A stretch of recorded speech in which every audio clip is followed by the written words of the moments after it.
Доброе время суток, дорогие наши читатели, а также дискослушатели. У микрофона после долгого перерыва глагол.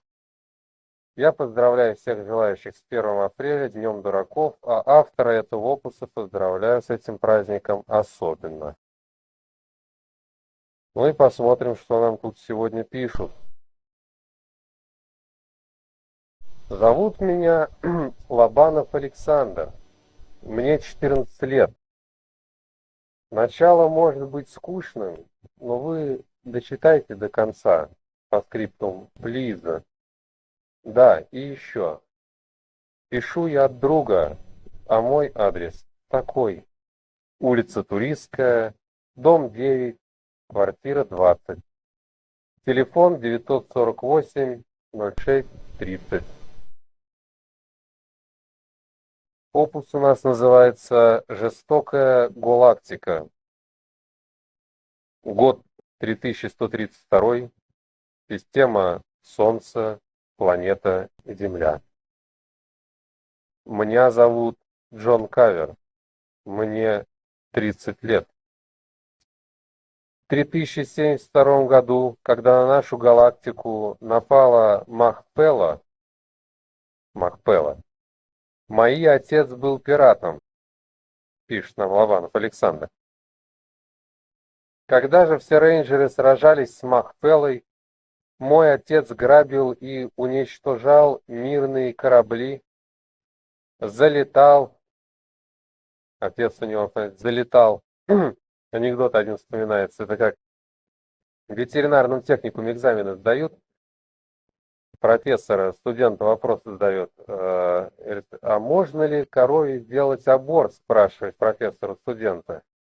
Тот весь в панике, в шоке, башку чешет там по всем, ну что можно сделать корове аборт, никто ничего не знает, все там плечами жмут. Он в коридор такой, там попросился, выбежал, бежит, всех спрашивает, ну что, можно корове аборт сделать? Можно. Все оглядываются, никто не знает, ответить никак не могут. Забегает в туалет, там наркоман только что дунул. Он такой взъерошенный уже, со слезами на глазах к этому наркоману. Ну что, брат, слушай, можно корове аборт сделать, не знаешь? Наркоман на него смотрит, такой говорит, ну ты, брат, залетел. Да, ну вот, значит, у него отец залетал на планеты, грабил банки, убивал мирных граждан и здешних пиратов. Его, кстати, не Макфелла звали, а Таттео. Этим, конечно же, он прославился, и нажил себе много врагов.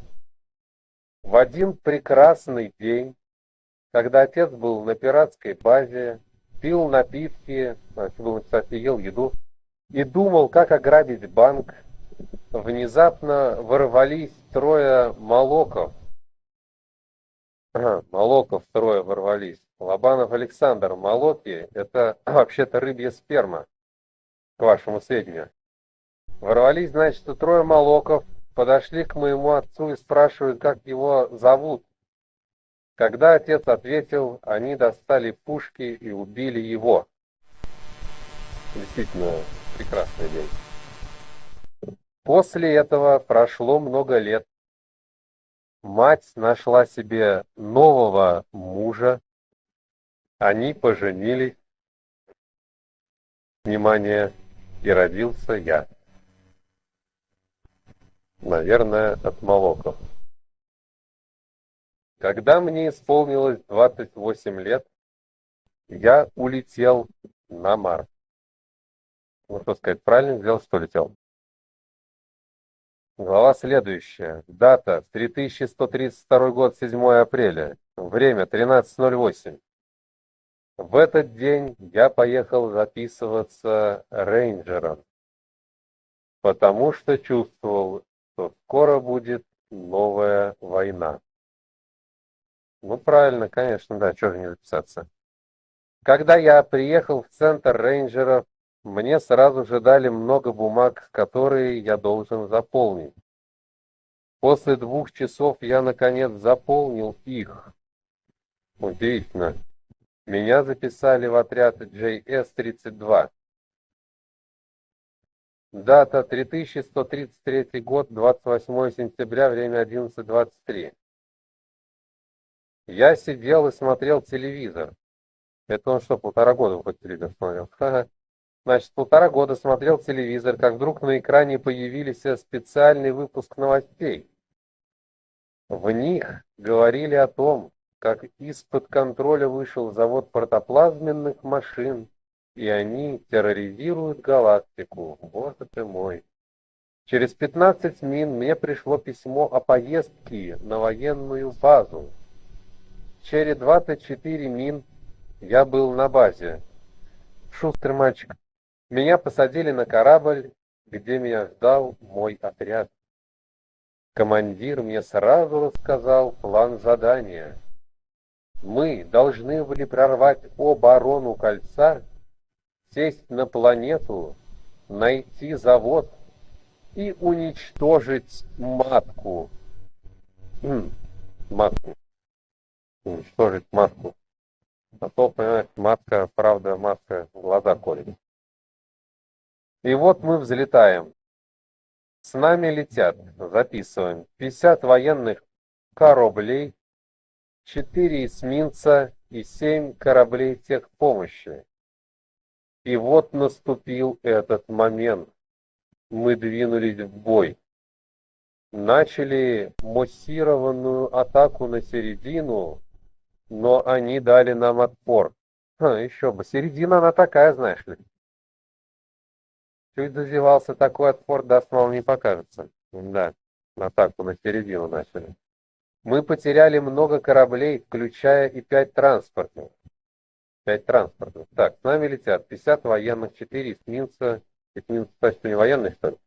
И 7 кораблей из техпомощи. Потеряли 5 транспортных. Наверное, прилет потеряли. Так, ну ладно. Все-таки мы прорвались. Вот она, эта планета, прокричал командир. Она была темно-серая, мрачная, как будто была домом роботов. И, наконец, высадились. Неподалеку от нас воевал отряд Дельта и Браво. Мы присоединились к ним. Браво говорит нам уничтожить бронебойного робота слева. Гранатометчик выполнять приказ. Он заряжает патрон, встает, прицеливается и выстреливает, но в этот момент робот успевает выстрелить.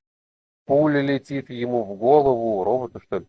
Он не успевает пригнуться и падает на землю. Робот пал, и человек пал, сказал капитан. Ну, хоть бы как-то, я не знаю, как для разнообразия, например, робот пал, например, а человек секам. Все-таки как-то вот повеселее было. «Ребята, мы уже близко!» — кричит пулеметчик из отряда «Дельта». И тут случилось непредвиденное. У всех заканчиваются патроны и гранаты. Вот это я понимаю.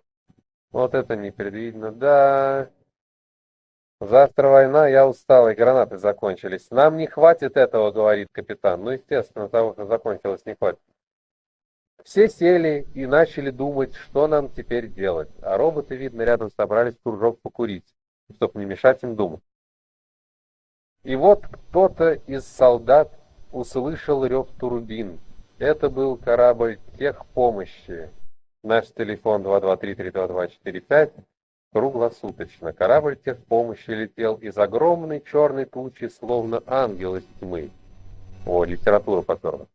Корабль был продырявлен пулями, экипаж был уничтожен, и только тяжело раненый летчик вел корабль. Он посадил корабль, 2 солдат с носилками взяли и понесли его к санитару скорой помощи. То есть, а я и командир взяли взрывчатку и побежали закладывать матку. Матку закладывать побежали. Побежали откладывать личинку.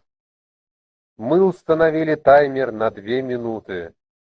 Командир бежал впереди, а я с таймером под мышкой, видать, за ним. И вдруг из-за угла вышел робот-страж. Он схватил капитана и начал ломать кости. Он прокричал: что, робот, что ли? Беги. Ну, в принципе, и я побежал с таймером. После этого взрыва я оказался в больнице без сознания. Да, когда я очнулся в палате номер 6, видать, стоял президент и 6 санитаров и вручил мне звезду героя. А через неделю по новостям сообщили, что еще одна матка уцелела. Вот зараза какая матка. Но это уже другая история. To be написано continuum. Continuum to be. Да, вот так нам и пишут. Это значит на конкурс. Я еще раз поздравляю всех наших читателей с Днем Дураков. Желаю автору поскорее выписаться из больницы, сверкать дальше звездой героя и делать то самое continuum, которое to be or not to be. Вот в чем вопрос.